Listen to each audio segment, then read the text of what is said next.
L'intelligence artificielle, IA, ist one technologie qui permet auxiliary machines d'apprendre et de s'adapter à des situations nouvelles. L'IA ist utilisée dans de nombreux domaines, y compris la biologie. Les intelligences biologiques contrôlées par des intelligences artificielles sont des systèmes biologiques qui sont contrôlés par des ordinateurs. Ces systèmes peuvent être utilisés pour effectuer des tâches complexes, telles que la détection de maladies ou la surveillance de l'environnement. Un exemple d'intelligence biologique contrôlée par une intelligence artificielle est un système de diagnostic médical. Ces systèmes utilisent des algorithmes d'apprentissage automatique pour analyser des données biologiques et diagnostiquer des maladies. Les algorithmes sont entraînés à partir de grandes quantités de données pour reconnaître les modèles et les anomalies. Le système peut ensuite être utilisé pour diagnostiquer des maladies chez les patients.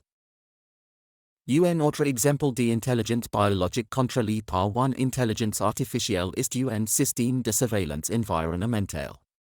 Ces systèmes utilisent des capteurs biologiques pour surveiller l'environnement et des algorithmes d'apprentissage automatique pour analyser les données. Les capteurs biologiques peuvent être des plantes, des animaux ou des micro-organismes.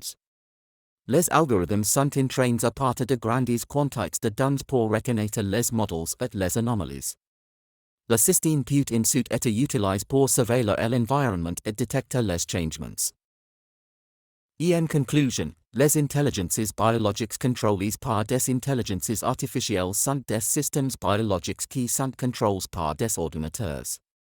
Ces systèmes peuvent être utilisés pour effectuer des tâches complexes, telles que la détection de maladies ou la surveillance de l'environnement.